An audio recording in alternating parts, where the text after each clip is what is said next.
Cuando empecemos la charla vamos a apagar todos el micrófono para que no haya interferencia y las preguntas las vamos a hacer al final, cuando Juanra termine. Si él considera que en algún momento quiere hacer una parada, que la haga. Pero para un poco respetar el ritmo de la charla, apagamos el micrófono y al final de la charla hacemos las preguntas. Vamos a respetar los turnos. Saben que en el programa, en la aplicación hay una manita que picas en la manita y ya sabemos que tienes el turno de palabra. Entonces yo voy a ser un poquito la moderadora, voy a ir dando paso a quienes vayan a preguntar y para un poco, pues, para no solaparnos en preguntas, ¿vale? Entonces ahora ya empezamos con la charla. Juanra, que es el que va a dar la charla, que lleva bastante tiempo dando charlas sobre ley natural. Y nada, y aquí empezamos. Meli, cuando la gente levante la mano, te saldrán unas manitas arriba con un número. Sí. Entonces pinchas ahí y a la derecha te saldrá el orden en el que la han pulsado. Ok, perfecto. Vale. Pues voy a apagar entonces el micrófono. Mira, Manuel, ya despertó, justo a tiempo. Una cosa que te iba a decir, ¿tú quieres que al final te preguntemos o si tenemos alguna duda por el medio? Es mejor al final porque muchas de las preguntas serán respondidas durante la charla. Y de esa forma, como ha dicho Meli, no se interrumpe la charla. Porque a lo mejor te digo algo, me preguntas algo de eso y es a lo mejor lo que va a venir dentro de 3 diapositivas. De acuerdo, perfecto. Vale. Pues nada, pues muchas gracias, Meli, por comenzar. Marina ya levantó la mano, ya tiene una pregunta. Así, igual lo ha hecho sin darse cuenta. Perdón, no, tenía justo el cursor puesto ahí y se pulsó solo. Vale. Nada. Vale. Pues nada, muchas gracias por venir a apagar los micros, porque veo que tenéis muchos los micros enchufados y así, si hay algún ruido, suena vuestro teléfono o lo que sea, pues no pasa nada. Carmen, te lo he apagado yo ya, ¿vale? Así que ya lo tienes apagado, no te preocupes. Pues nada, muchas gracias por organizar esto, Meli y Marimar, que fue la que lo hablamos la primera vez. Y nada, pues en un principio se planteó ir a Canarias, pero claro, el coste era un poco elevado y al final pues se decidió hacerlo de esta manera. Creo que es una buena manera para en este tipo de casos, ¿no? Que estamos un poco lejos, y lo he hecho más veces, concretamente con gente de Latinoamérica, y bueno, por lo menos lo importante es que os pueda llegar la información. Como ya sabéis, me llamo Juan Ramón, en las redes sociales me conocen por Juan Regalinga, soy bombero de profesión, mañana tengo guardia, o sea que sigo en activo y bueno, estoy muy, muy contento de ser bombero porque es un trabajo, creo que para mí es el mejor trabajo del mundo, ¿no? Y bueno, pues a raíz de ciertos acontecimientos en mi vida, pues acabé con el tema de la ley natural, y cuando empecé a descubrirla es cuando me di cuenta de que yo había sido soberano toda mi vida. ¿Y por qué digo esto? Pues porque cuando alguien no deja que lo pisoteen, cuando alguien ve que algo no está bien e intenta luchar por arreglarlo o ayudar por resolverlo, o no deja que otros abusen de otros, ¿no? Entonces es cuando te das cuenta de que tú eres soberano ya de por sí, porque la soberanía no está en un papel o está en un tipo de acción, sino está aquí y aquí. Y ese es el resumen de mi experiencia, ¿no? Entonces yo os voy a poner una presentación para explicaros cómo yo interpreto la ley natural y la soberanía. Y veréis que lo hago comparando la ley natural con el derecho positivo, ¿vale? Porque de esta manera lo entendemos mucho mejor, o por lo menos yo lo entiendo mucho mejor. Así que ahora os voy a compartir pantalla. Si no tocáis nada, os aparecerá inmediatamente, ¿vale? Vale, me imagino que ya veréis la pantalla. Ya la veréis, ¿no? Vale. Entonces, pues nada, ya os he comentado cómo me llamo. Aquí tenéis mi Telegram, que bueno, ya lo tenéis todos porque estamos en el grupo y todo esto. Y en mi YouTube y mi Telegram es exactamente igual. Lo único que cambia es mi canal de Odysee, que no lleva el RA, es Juan Kalinga, ¿vale? Por lo tanto, lo primero que voy a hacer es preguntaros qué es la soberanía. Y aquí sí que me gustaría que conectarais los micros el que quiera hablar, ¿vale?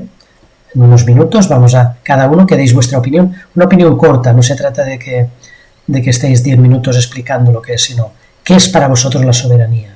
El que quiera hacerlo, ¿eh? No es necesario que lo haga todo el mundo.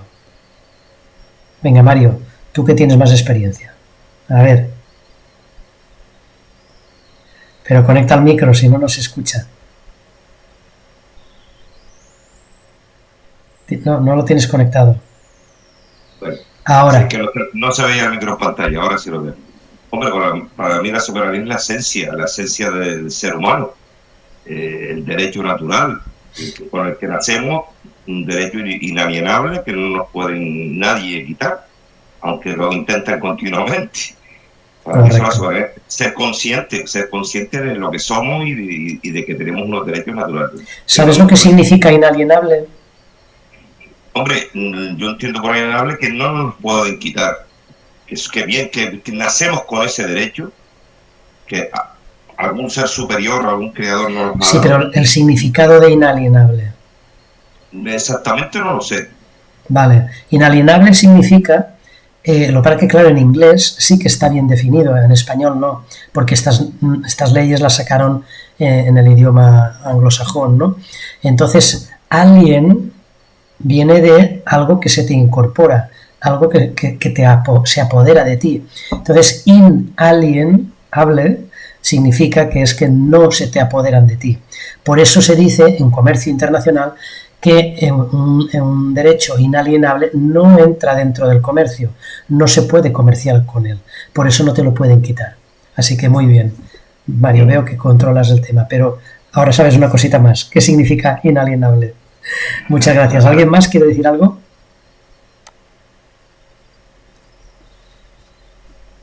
Bueno, no pasa nada. Si no queréis o no sabéis qué decir, continúo con la presentación. La intención de esta presentación, lo que voy a intentar es para que sepáis diferenciar lo que son verdades de creencias. Y esto solamente se puede saber con el conocimiento, ¿vale? Entonces yo os voy a dar una serie de información que podéis verificarla vosotros mismos para ver que no sea mi verdad, sino que sea la vuestra. Porque si os creéis mi verdad, entráis en otro sistema de creencias. No, yo es que creo a Juanra, ya, pero es que no, yo no quiero que me creas a mí, quiero que descubras tu verdad. Y entonces ya será tuya y con lo cual ya no estarás en un sistema de creencias. ¿Por qué digo esto? Pues porque podemos creer o no creer, pero lo que crees no va a cambiar nada. A no ser que cambies lo que crees. Nosotros podemos mirar al cielo y creer que es amarillo, cuando el cielo es azul. Entonces, que tú creas que es de otro color, verde, amarillo o blanco, no va a cambiar la realidad. Ahora, si descubres la verdad y cambias tu creencia, entonces sí que cambia todo. Por esto se dice que es muy difícil resolver un problema con tu mente si el problema está en tu mente. ¿Cómo vas a usar tu mente para resolver el problema en tu mente? Es imposible, ¿vale? Y podrás cambiar lo que crees, pero no podrás cambiar lo que sabes. Con el ejemplo que os he puesto antes, cuando tú crees algo, puedes cambiarlo, pero cuando sabes algo, porque lo has visto, lo has experimentado, entonces ya no puedes cambiar, ya te pueden contar lo que quieras. No, nadie va a cambiar esa verdad que sabes. Y la verdad lo que nos hace es esto, es descubrir quiénes somos, porque vivimos en un mundo donde nos han hecho creer que somos la cosa más pequeña y más ridícula del mundo. Siempre nos han dicho, no, tú no eres capaz, no, tienes que hacerle caso porque tú no puedes hacer eso. Entras a una iglesia y ves unas cosas enormes y tú te sientes pequeño. Y entonces al final, cuando descubres la verdad, te das cuenta de que tú eres mucho más grande de lo que te habían dicho o de lo que te habían hecho creer. Y ahora Vosotros seguramente no os sentiréis identificados con ninguno de estos, pero hay algunas regiones en España donde sí que se sienten muy identificados, y cuando les pregunto que cuáles de ellos es su amo o vuestro amo, muchos de ellos se quedan que no saben qué responder, porque en este momento es cuando se dan cuenta de que cuando quieren la independencia de un país o de su territorio, realmente lo único que quieren es cambiar de amo. Y yo lo que pretendo con esta charla es que os deis cuenta de que no necesitáis ningún amo, sino que vosotros podéis ser los dueños de vosotros mismos, ¿vale? Y vamos a comenzar con la presentación.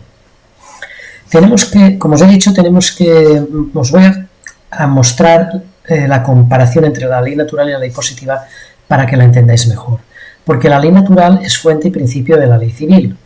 Como hemos dicho con Mario, los derechos inalienables están enterrados entre miles de leyes, ¿vale? Por eso se dice que la ley natural está por encima de los tratados internacionales, de las constituciones de los países supuestamente soberanos, de las leyes orgánicas, decretos leyes, código civil, código penal y de las normas comunitarias. De hecho, en España hay más de 100.000 leyes y se dice que todas son de obligado cumplimiento, pero lo que es seguro es que nadie las conoce todas. Entonces yo quiero preguntar, ¿cómo pueden ser de obligado cumplimiento si ni siquiera las conozco? Porque para obligarme a hacer algo, por lo menos tengo que conocer ese algo. Por lo tanto, si un juez es incapaz de conocer todas las leyes, de hecho cuando van a dictar sentencia necesitan mirar muchas leyes para poder dictar esa sentencia y no equivocarse, ¿cómo pretenden que un ser mortal, por decirlo de alguna forma, un ser común, que ni siquiera ha sido formado en derecho, tenga que conocer y cumplir más de 100.000 leyes? Realmente es una falacia. Pero ¿quién somos ante la ley positiva?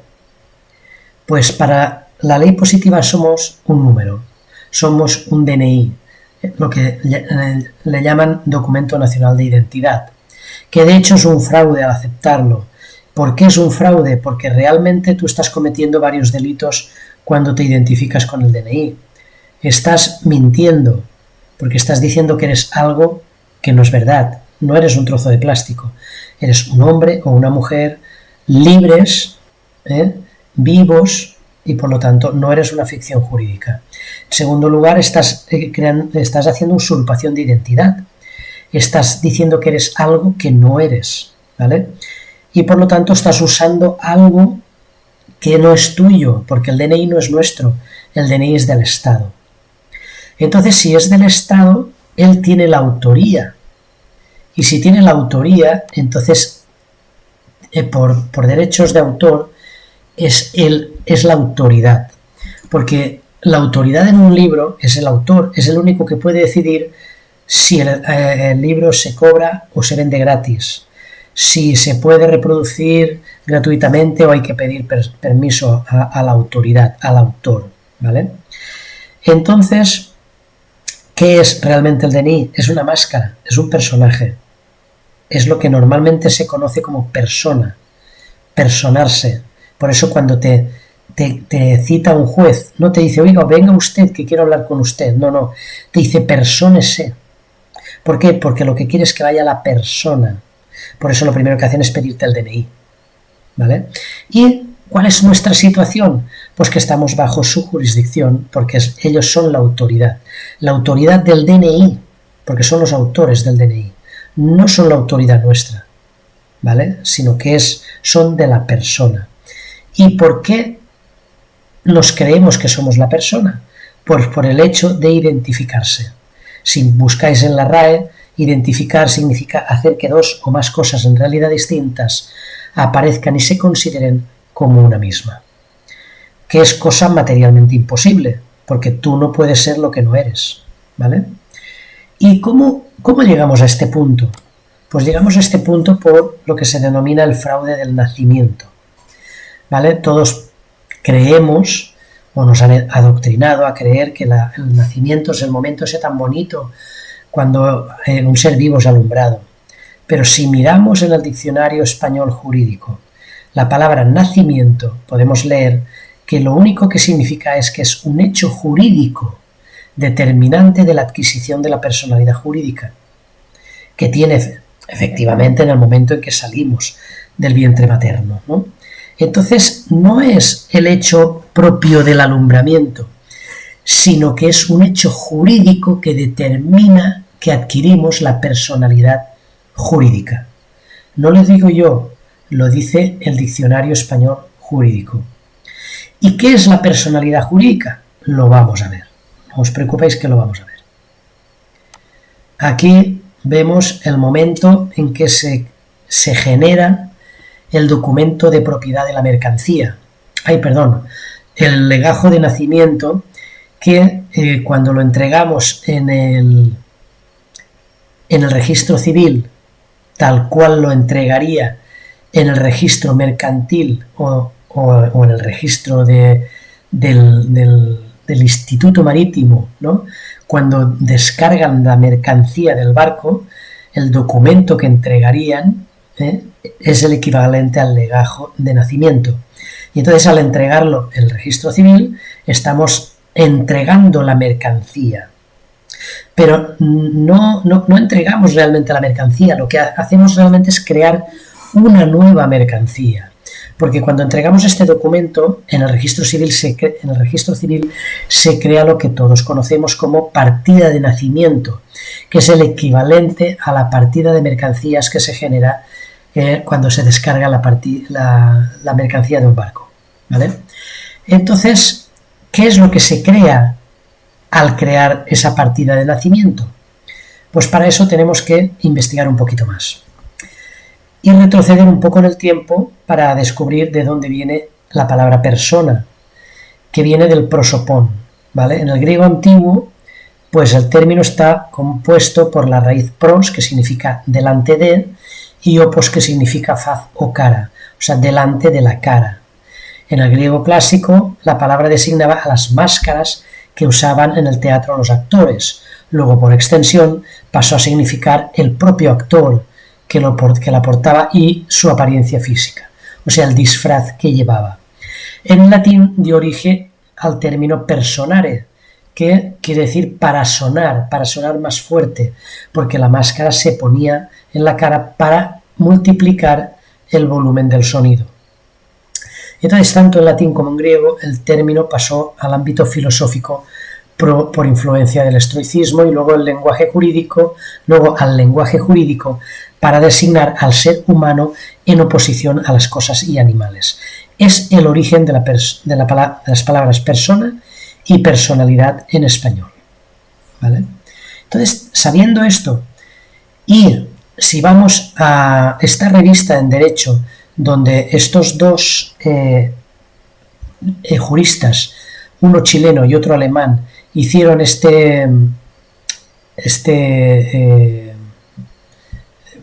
no recuerdo ahora cómo se llamaba, esto que hacen los catedráticos, no me acuerdo ahora cómo se llama. Bueno, este documento, que luego lo publicaron en la revista pontificia de la Universidad Católica de Valparaíso, vais a ver cómo el hombre llegó a ser una persona. Bueno, pues el resumen dice que hasta el momento en que nació Cristo, de iure personarum era un dispositivo del derecho romano para la descripción y la ejecución de la procedencia del pater familias sobre el resto de la sociedad romana, esclavos, libertos, etc. La traducción correcta sería, por lo tanto, el derecho de los estatus sociales. O sea, era algo, podríamos decir que era algo que remarcaba el derecho que teníais, o sea, que tenía la gente a nivel en su estatus social.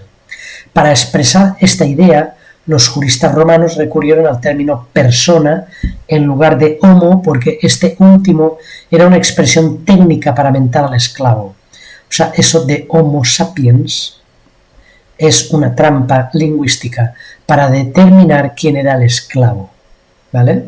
Entonces, homo sapiens, que por eso nos hacen creer que todos somos homo sapiens, significa que realmente nos denominan como un esclavo.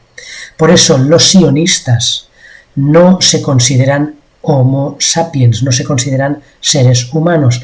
Ellos nos consideran seres humanos porque nos ven como bestias, ¿vale? Entonces, como sabéis,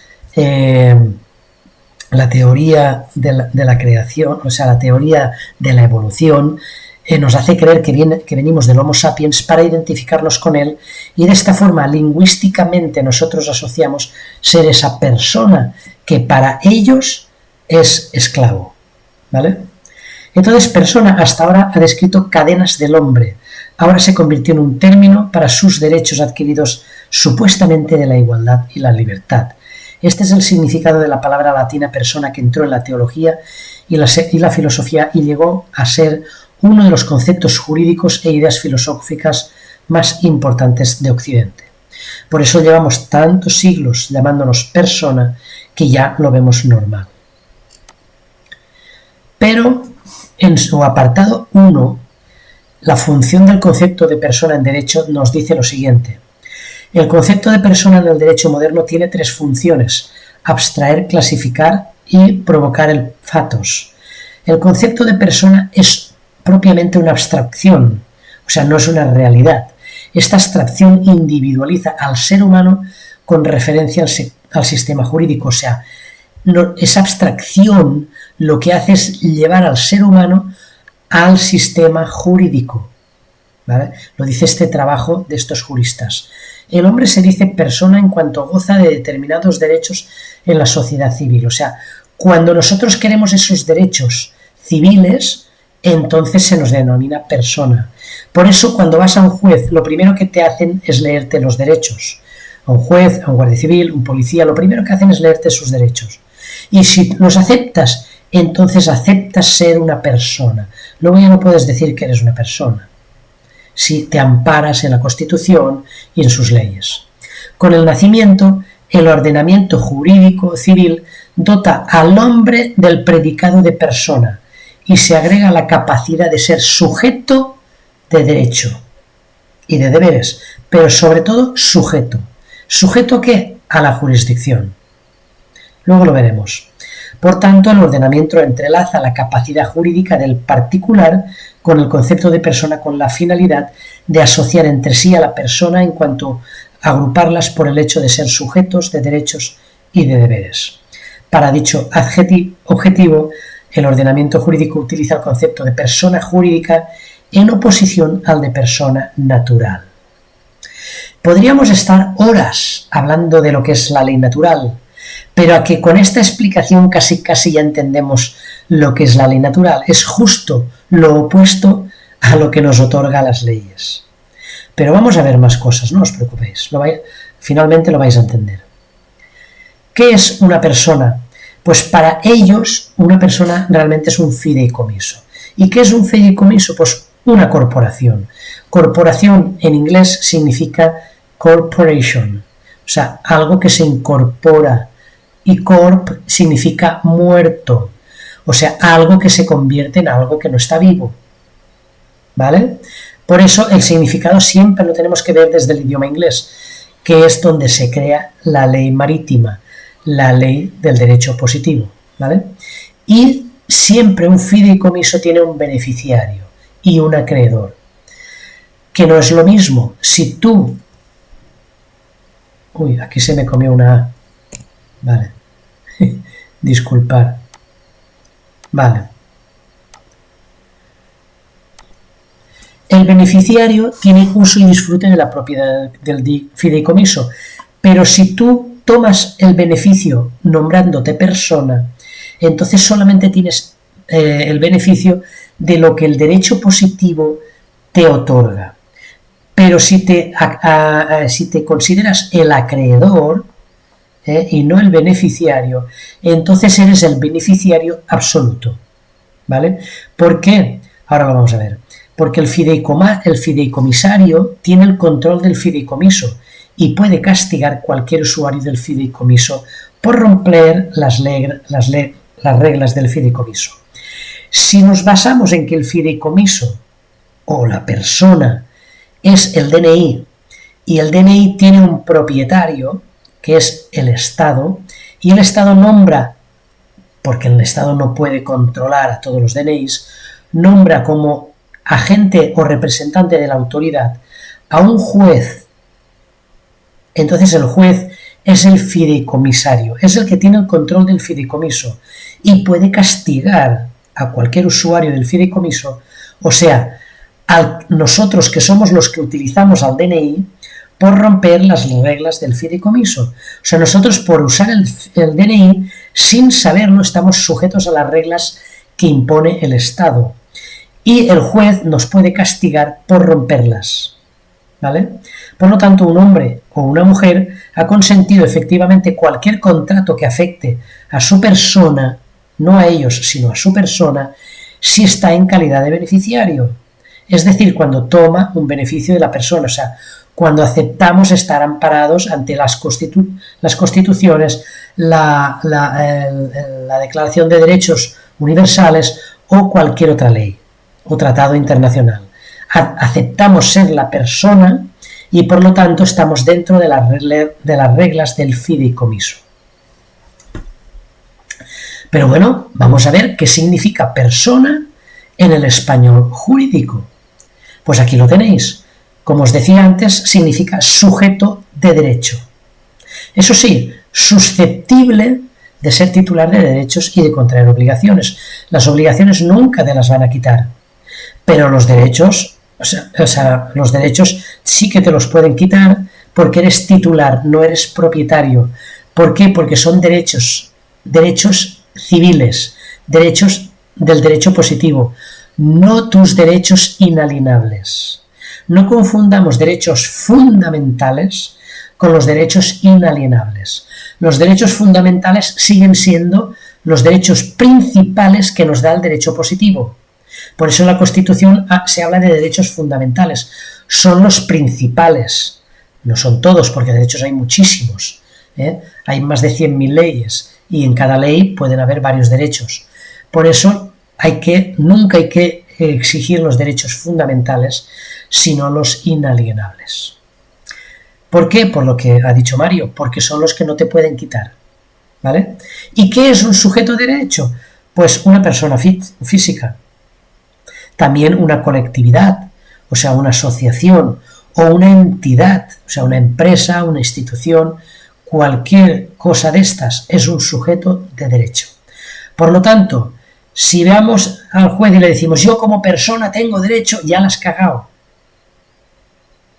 O yo me acojo a la Constitución o a la Declaración Universal de los Derechos Humanos, ya está, has dicho que eres un sujeto de derecho. Por lo tanto, el juez puede hacer contigo lo que quiera. Oiga, pero es que yo no he hecho eso, da igual, te castigan porque eres de su propiedad. Eso es como si tú ahora el portátil lo quieres tirar a la basura y el portátil le dice, no, seguiré funcionando, no me tires por favor, y tú lo tiras porque te da la gana. Da igual lo que diga el portátil. Tú eres el dueño y puedes hacer lo que quieras. ¿Vale? Cuando a veces tiramos un poquito de comida porque, ay, ya no tengo más ganas y la tiras, la comida dice, por favor, no me tires que puedo alimentar a otro ser. Da igual, tú coges y la tiras. Es que te da igual lo que diga la comida. ¿Vale? Pero bueno, vamos a ver qué es persona física. Dice persona física, dice sublema de persona, o sea, significa exactamente lo mismo que persona, un sujeto de derecho. ¿Vale? Pero vamos a ver qué significa persona natural. Dice persona de existencia visible. Fijaros, persona natural, o sea, lo que podríamos creer que somos nosotros, ¿no? Pues dice persona de existencia visible, pero persona. O sea, se te considera a ti, al ser vivo, como una persona natural. ¿Y qué es que las otras personas no son visibles? Me pregunto yo. Pero vamos a ver qué significa persona jurídica. Dice institución dotada de personalidad propia e independiente y plena capacidad para el cumplimiento de sus fines, creada por las leyes, o sea, si no estuviera en un papel, no existiría. ¿Vale? Mucha gente me dice, no, pero para la persona jurídica es simplemente cuando es una empresa o algo de eso. Ya, pero es que lo hemos visto aquí. Lo hemos visto aquí. ¿Vale?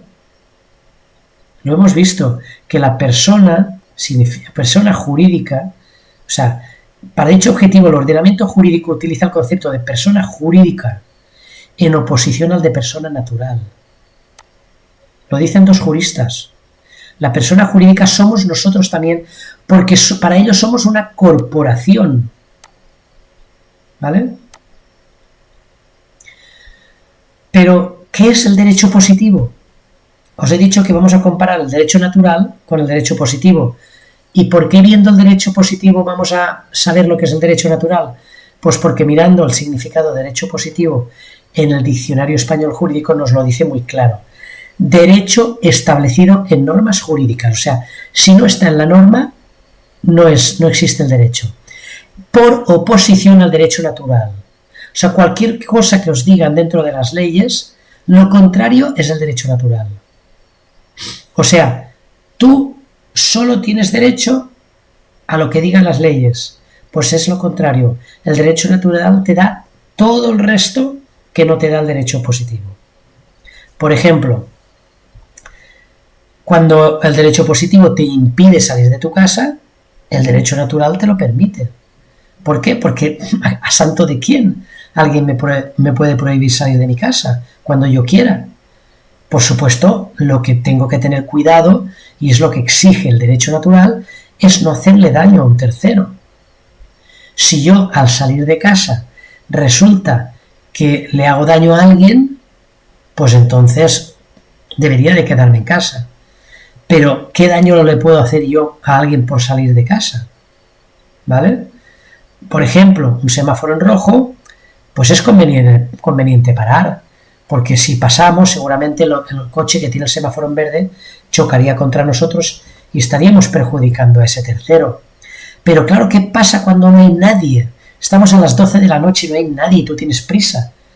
Bajo el derecho natural podríamos saltarnos el semáforo en rojo, siempre que nos hayamos asegurado de que no viene nadie y que no vamos a crear ningún problema. Con esto no quiero decir que tengamos que saltarnos los semáforos en rojo. Estoy poniendo un ejemplo de que el derecho natural, en un momento donde no hay absolutamente nadie, por el hecho de que hay una luz roja, no estamos cometiendo ninguna falta ni ningún delito. Es simplemente un problema administrativo que debería de poner que cuando nos aseguremos de que no hay nadie y que no vamos a causar problema a nadie, pues entonces con mucho cuidado podemos pasar al semáforo en rojo. Eso sería derecho natural. ¿Vale?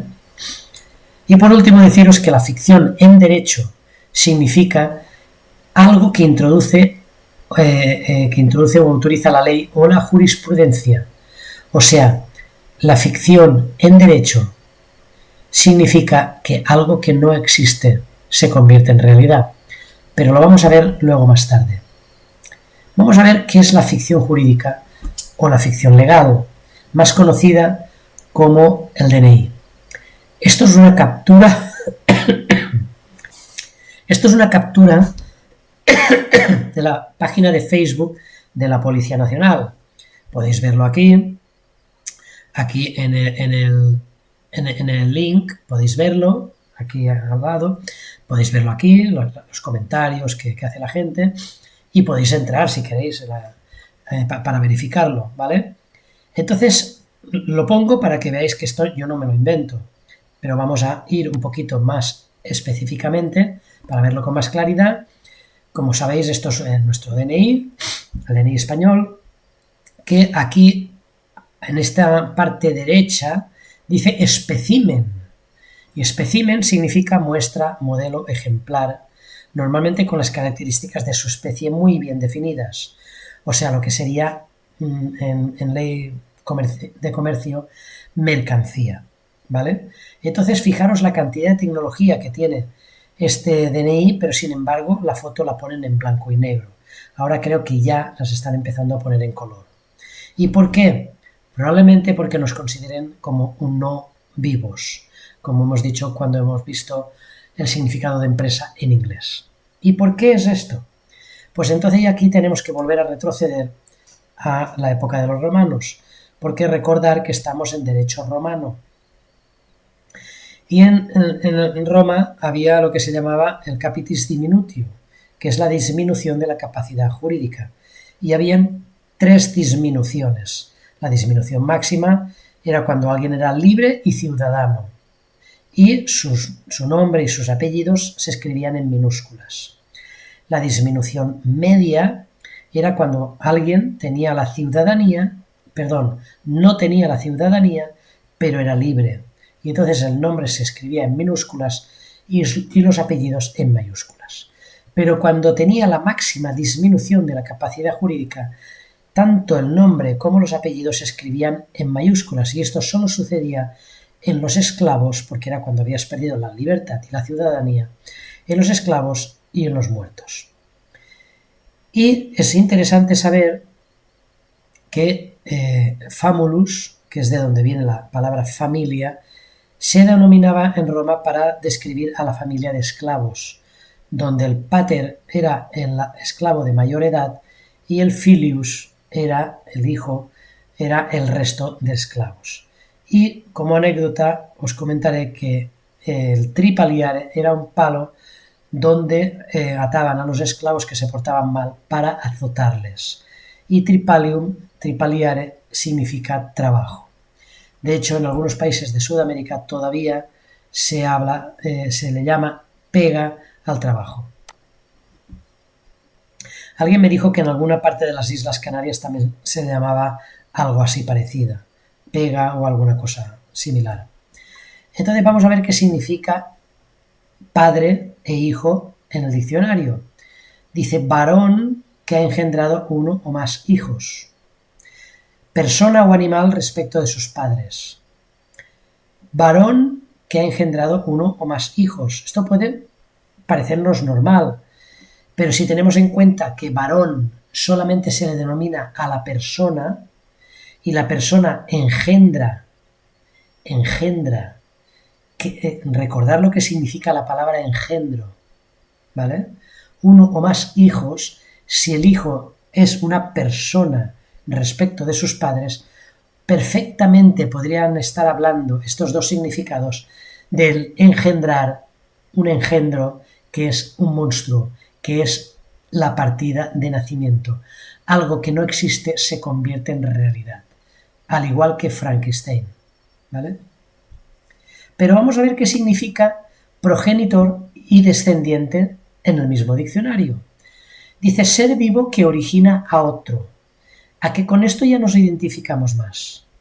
Y descendiente dice ser vivo que desciende en línea directa de otro. A que aquí ya esto parece que nos gusta más. Entonces, ¿qué es la persona? Hemos dicho que es una ficción jurídica. Entonces vamos a ver qué significa ficción jurídica, cuál es su denominación, ¿no? Su definición.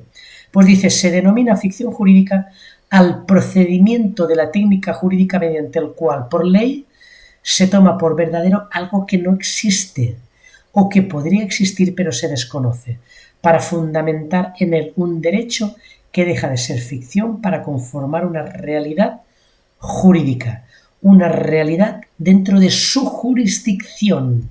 Fuera de su jurisdicción no existe, porque esa ficción jurídica, por medio de una ley, toma por verdadero algo que no existe en la realidad, que solo existe en la realidad jurídica. Más claro, agua. ¿Vale? ¿Y por qué por medio de una ley algo que no existe se toma por verdadero? Pues vamos a verlo. Vamos a ver en el diccionario jurídico qué significa ley. Dice norma dictada por el Parlamento, las Cortes. Bueno, voy a resumirlo, porque aquí hay mucha paja. Dice norma aprobada con ese nombre que contiene mandatos. Todo lo demás para mí es paja. Norma, ¿vale? Aprobada con ese nombre, o sea, que no es una ley, es una norma aprobada con el nombre de ley que contiene mandatos. Claro, siempre nos han adoctrinado que un mandato hay que cumplirlo, porque es una orden. Pero vamos a ver qué significa para ellos un mandato. Dice, contrato por el que se obliga a una persona a prestar algún servicio. O sea, es un contrato. Y yo me pregunto, ¿cuándo firmé yo un contrato para aceptar ser una ficción jurídica y por lo tanto ser un sujeto de derecho? Obligado a cumplir toda la legislación vigente. ¿Dónde está ese contrato? Por favor, que alguien me lo presente. Esto se lo dije yo al secretario del ayuntamiento, del pueblo donde yo vivo, y no supo qué responderme. Me dijo, hombre, es que se referirá al contrato social. Pues vamos a ver qué significa el contrato social. Vamos a verlo, que es lo que le dije yo a él. Le expliqué lo que era el contrato social. Dice, el contrato social es un acuerdo realizado en el interior de un grupo por sus miembros, como por ejemplo el que se adquiere en un Estado en relación con sus derechos y deberes y los de sus ciudadanos. Para entender perfectamente lo que significa ciudadano, tenemos que irnos al inglés. Citizens. O sea, citizens viene de ship, ¿vale? Si buscar la palabra ciudadano y verá cómo... Bueno, lo vamos a buscar. Vamos a buscarlo para que lo tengáis claro. Ciudadano. Citizen, que viene de citizenship, ¿vale? Es que esto es como una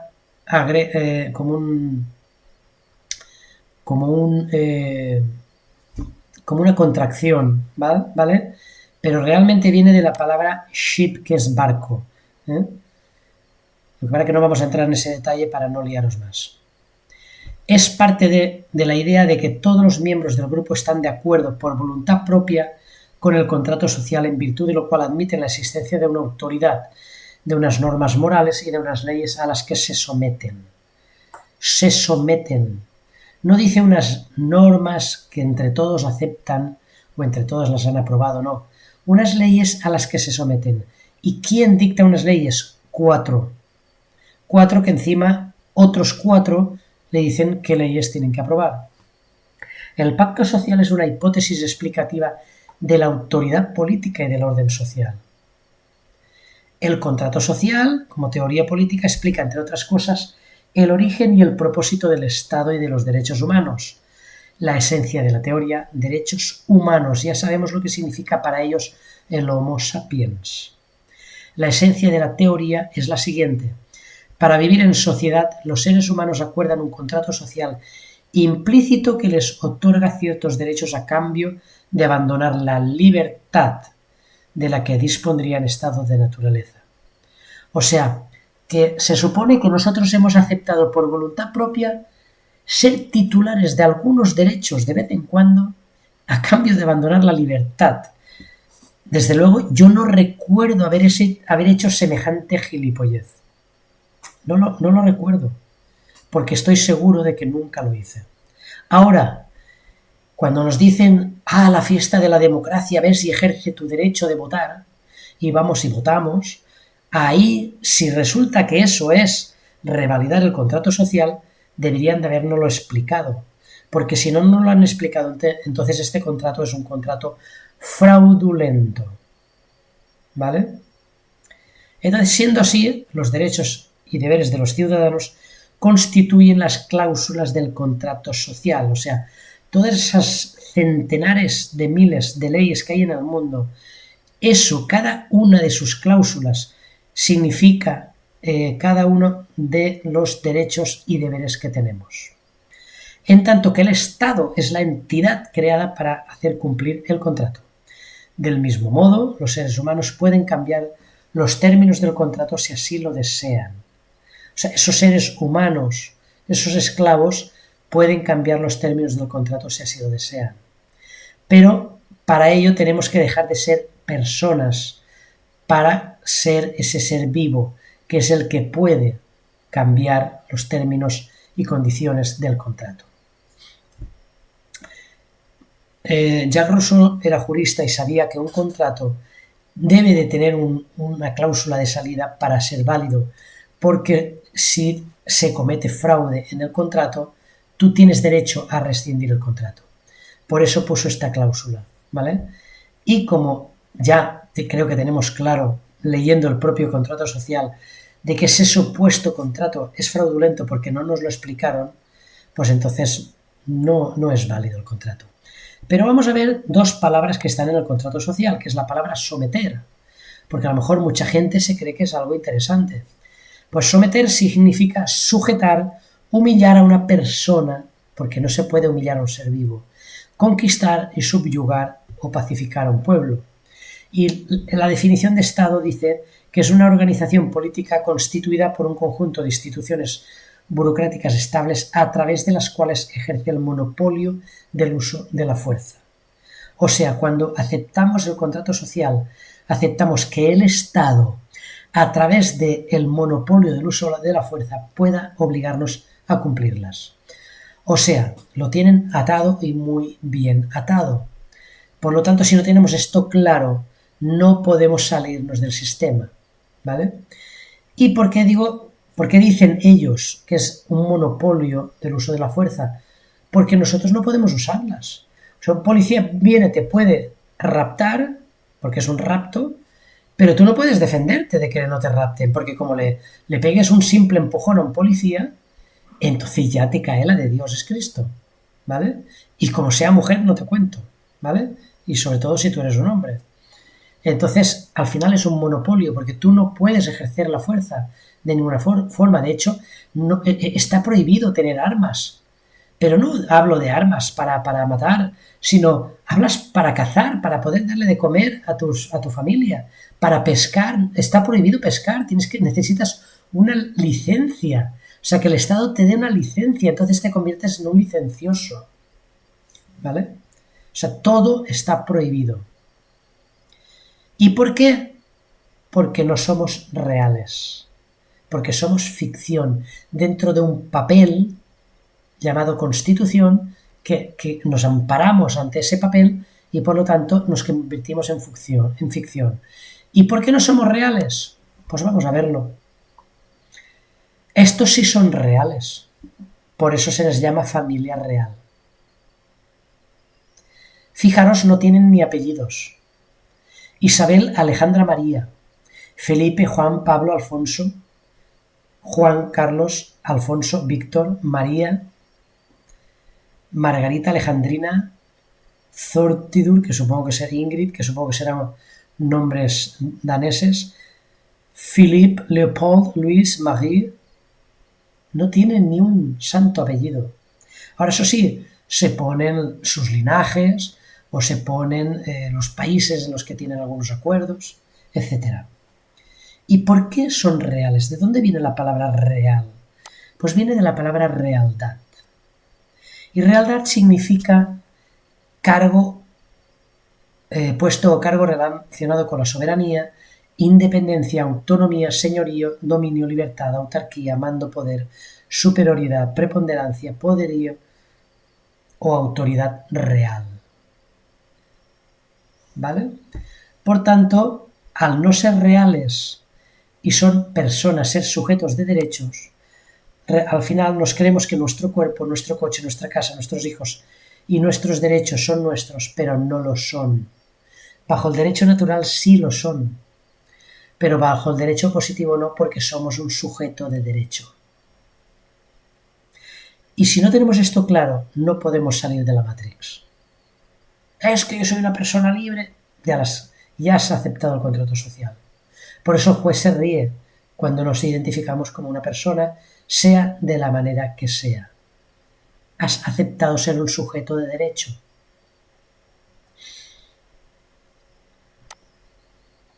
Bueno, ahora vamos a cambiar totalmente de tercio y vamos a hablar de dinero. Dinero que, como no es nuestro, porque lo crean ellos y nos lo prestan para que lo usemos, cuando hablamos de nuestro dinero, el juez se ríe. Porque por eso nos lo pueden quitar, porque no es nuestro. Es de ellos. Es papel del monopolio impresa por los bancos centrales y ya ni siquiera papel impreso, porque a veces ni siquiera vemos el dinero. Simplemente son apuntes contables que van de una cuenta a otra, por medio del Bizum, transferencias, tarjetas. Por eso es importante usar el dinero físico, Hasta el propio Mario Conde lo dijo a final de año en una entrevista que le hicieron. El dinero físico representa nuestra libertad. Y lo que quiere decir es que mientras tengamos dinero físico, podremos pagar sin que sepan dónde estamos. Ellos quieren crear el dinero virtual para controlar dónde estamos, qué hemos comprado. A ver, si tú has gastado 1000 y ganas 500, ¿de dónde has sacado los otros 500? Quieren control, ¿vale? Hasta el punto que a nosotros nos tratan con un sistema bancario y los mercados de capitales y las grandes empresas funcionan por otro tipo de esquema monetario. Pero eso es otra historia de la que no vamos a entrar. Si os gusta podéis estudiar lo que es banca primaria y banca secundaria. Es un tema muy interesante que os abrirá la mente para que entendáis mejor lo que es el dinero. ¿Pero qué es el dinero? Bueno, pues, como sabéis, al principio habían monedas de plata, de bronce, de oro, y eso era dinero de verdad, ¿vale? Pero empezaron a hacer papelitos y de esta manera los bancos podían prestar más dinero del que realmente tenían. Cuando los descubrieron, pues crearon sistemas, que ahora veremos, uno de ellos, el sistema de reserva fraccionaria bancaria, pero llegó la gran crisis del 29 y el presidente Roosevelt en el 33 se endeudó hasta los ojos. Y para que le dieran tantísimo dinero, pues aceptó darnos a nosotros como avales. Y los banqueros les dijeron, bueno, ¿y cómo la gente va a aceptar ser tu aval? Y le dijo, ya nos inventaremos algo para hacerlo. Y es cuando inventaron a la persona jurídica, a la corporación, al DNI, al registro de la Seguridad Social y todas estas cosas, a la partida de nacimiento. Con esa partida de nacimiento crearon estas corporaciones, nos incorporaron, corporation, se trata de incorporar, por eso nos meten la foto en el DNI, para incorporarnos. Y entonces nos creemos que somos nosotros porque está ahí nuestra foto.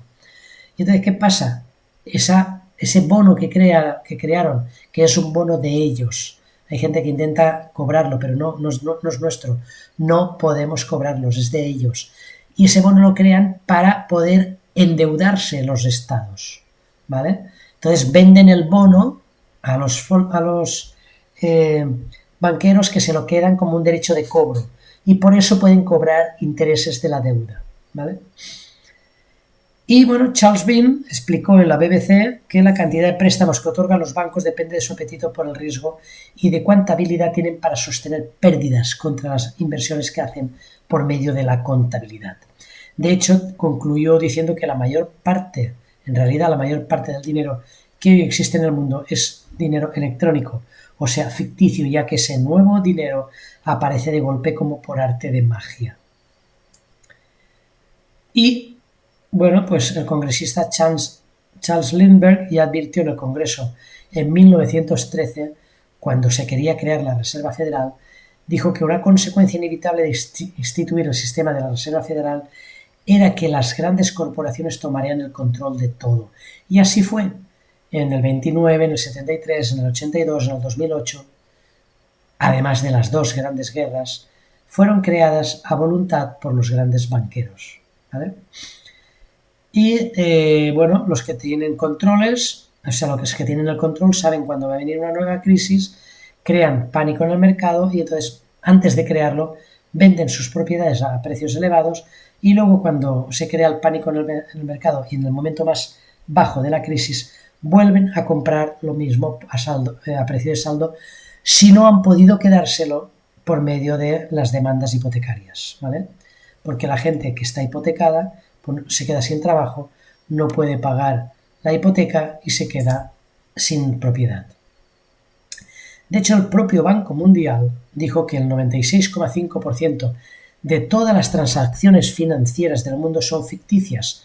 Solo hay un 3,5% de dinero real respecto a lo que se mueve en el mundo financiero. Esto quiere decir que alguien ha creado de la nada todo ese dinero ficticio. ¿Y cómo lo pueden hacer? Por nuestros avales personales. como hemos dicho antes, somos recursos humanos. Somos recursos esclavos. Por eso todas las empresas tienen un departamento de recursos humanos. Porque somos recursos. ¿Vale? Según datos del Banco Mundial, el valor del oro en el mundo sería de unos 9 billones aproximadamente de dólares. Y eso teniendo en cuenta que el oro ahora mismo está más caro que nunca en la historia. Pero si contamos el dinero en efectivo y agregamos el dinero que hay en cuentas corrientes y cheques, rondaría los 36 billones de dólares. Sin embargo, la suma solamente de los derivados financieros rondarían los 1.000 billones de dólares, o sea, unas 100 veces más que el oro de todo el mundo, ya que ellos pueden crear dinero con nuestros avales del nacimiento. ¿Y cómo lo hacen? Pues por el sistema bancario de reserva fraccionaria. Esto se creó en principio para evitar que los bancos pudieran prestar más dinero del que tenían, obligándoles a reservar el 10% de la cantidad de los depósitos que recibían. Pero ¿qué pasa? Luego crearon nuevas leyes donde nos obligaban a pagar por transferencias bancarias. Ya sabemos que aquí en España no se puede pagar más de 1.000 euros en efectivo para evitar el dinero en negro. A ver, si yo te pago a ti 3.000 euros en negro, pues te los pago y no se enteran. Con lo cual esto no evita nada, simplemente es para hacer lo que os voy a comentar ahora. Porque ellos, cuando tú les vas allí y depositas 1.000 euros, pues ellos reservan 100 y pueden prestar 900. Pero claro, si tú al final esos 900 se los pagas por transferencia bancaria o por las tarjetas, que mucha gente no se plantea por qué las tarjetas nos las dan gratis, para que las usemos y por lo tanto no saquemos el dinero del banco. Y ahora encima nos hacen bizums y pago con móvil, supuestamente para facilitarnos la vida, pero lo que quieren es esto que os voy a explicar ahora. Porque cada vez que pagamos con los bancos, si no pagamos en efectivo, esos 900 euros que se ha pedido en préstamo y por lo tanto ese préstamo vas y pagas la casa, el coche, la moto o lo que sea, se ingresan directamente en otro banco y se consideran otro depósito. Por lo tanto, se reservan ese 10% y vuelven a prestar 810. Hacen un nuevo préstamo de 810 a otro incauto, ese hace una transferencia, paga su moto, su coche, su préstamo, lo que sea, y esos 810 vuelven a ser otro depósito. Y entonces el banco puede prestar otros 729 y así es un ciclo de más de 2.000 veces. Con lo cual al final están prestando el 99% del valor inicial. En definitiva, ellos crean dinero de la nada por medio de los préstamos y esta sería una gráfica para entender el dinero que realmente hay soportado por oro, que sería este pico de aquí blanco o este aquí. Y estos serían palés completos, palés enteros de billetes de dinero. Estos serían los derivados financieros que hay en el mundo. También se puede ver gráficamente aquí arriba. Yo creo que este lo representa mejor, ¿vale? Pero bueno, ahora vamos a ver lo que son los presupuestos del Estado que tuvimos para el año 2021. Te ponen aquí todos los apartados y el último, que es el que normalmente no lee nunca nadie porque ya estás cansado de leer tanto, es el de la deuda pública. La deuda pública ya es la cuarta partida más grande de los presupuestos del Estado español, más de 30.000 millones de euros. Eso significa aproximadamente unos 100 millones de euros diarios. Diarios. Pero esto no es que estemos amortizando la deuda pública, no. Estos son solo intereses, ¿vale? La deuda pública ha crecido en cada crisis, da un saltito más, ¿vale? Por supuesto, la crisis del 2008 fue la que más la hizo crecer, pero luego no ha parado. ¿Por qué no ha parado? Pues porque, claro, como no, os vamos a dar más derechos, más pagas, más no sé qué, vamos a traer gente de fuera y vamos a darle paguitas para que vengan, pues claro, ese dinero tiene que salir de algún sitio. Y entonces, ¿qué pasa? Que al final la deuda pública, la deuda oficial es ya de casi 1,5 billones de euros, pero la deuda real casi ronda ya el 1,9. Esto significa que por habitante salimos a 31.000 euros en el oficial, pero en el real casi a 40.000. Pero claro, hay muchos habitantes que no tienen rendimiento. Por lo tanto, si nos vamos al oficial por contribuyente, nos iríamos a más de 72.000 euros. Perdón, sí, 72.000 euros, pero en el real superaría los 90.000. Y aquí no nos pensemos que España es el único país endeudado. El país más poderoso del mundo es el más endeudado. De hecho, debe más de 24 billones de dólares. ¿Y cómo funciona esto de que crean dinero de la nada por medio de los préstamos? Pues os voy a decir que cuando vas a pedir cualquier crédito o hipoteca, en inglés significa mortgage, que significa más o menos promesa de muerte. Cuando firmas una solicitud, lo que estás es firmando un pagaré, o sea, una promesa de pago. Y por medio de esta promesa de pago, el banco crea un derecho de crédito, un derecho de cobro, que lo que hace es que les permite en el balance crear un activo y un pasivo donde antes no había nada. Y entonces eso les permite crearte dinero nuevo, dinero que crean ellos porque no existía antes. Por lo tanto, te prestan nada. Bueno, realmente sí que te prestan dinero creado artificialmente porque lo has creado tú con tu firma, ¿vale? Y entonces, ¿qué pasa? Para que no se descubra el pastel, pues sacan leyes que te prohíban pagar en efectivo más de 1.000 euros, como hemos dicho antes. Así todo se paga por transferencias y cada vez que entra dinero, ellos pueden crear más dinero de esos nuevos depósitos, como hemos visto antes. Y como no los pagues junto con los intereses, pues pueden quitarte tu casa, tu propiedad, tu coche o lo que ellos quieran. Para obtener más dinero todavía, los bancos venden las hipotecas a inversores y se quedan como cobradores de las cuotas y cobran por ello. El dinero obtenido de la venta de tu hipoteca lo vuelven a prestar para seguir obteniendo más beneficios. Y mucha gente se cree también que los medios de comunicación son libres, ¿no? Y nos cuentan la verdad. Pero si miramos quiénes son los verdaderos propietarios de los medios de comunicación, veremos que siempre están los sionistas detrás. Los sionistas es la élite financiera que domina el mundo en la sombra. Da igual dónde nos vayamos, busquemos cualquier medio de comunicación, todos están controlados por la élite. Rockefeller, a principios del siglo XX, en el 1900, cuando crearon la Reserva Federal, pudieron crear el dinero que quisieron de la nada, y entonces esto les permitió comprar todos los medios de comunicación importantes en Estados Unidos. Luego fueron comprando el resto del mundo. Y poco a poco se fueron apoderando también de las universidades, cambiaron la educación, de los hospitales, cambiaron la medicina moderna, eso sí, es muy moderna.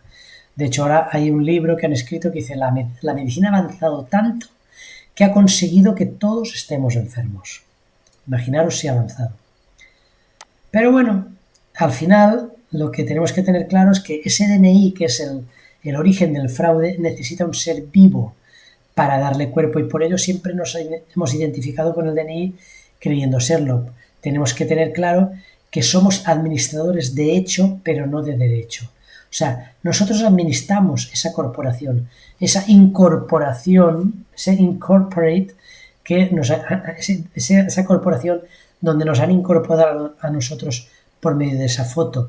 Pero no lo somos en derecho, porque si lo fuéramos en derecho, seríamos los acreedores de esa corporación, ¿vale?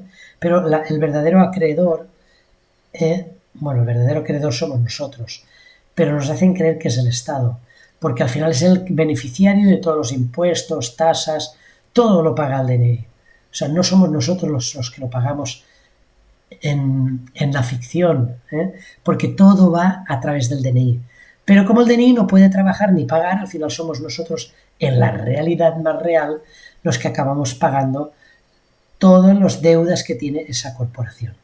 Por eso cuando dicen, no, si nosotros no somos deudores, es real. El deudor es el DNI. Y por lo tanto, si ese DNI nosotros somos los que lo administramos, deberíamos de ser los acreedores.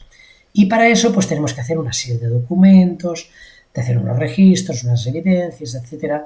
Y entonces es cuando podremos tomar el control legal de ese documento. El control legal, nunca la propiedad.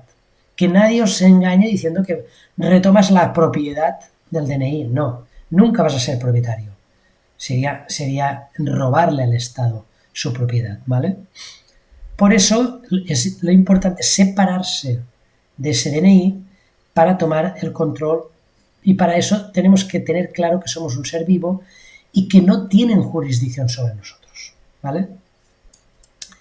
Y nada, pues aquí ha acabado la presentación. Aquí podéis ver mi canal de YouTube y mi canal de Odyssey. Así que nada, espero que lo hayáis entendido. Ahora podéis levantar la mano y Meli pues os irá dando la palabra para hacer las preguntas que consideréis.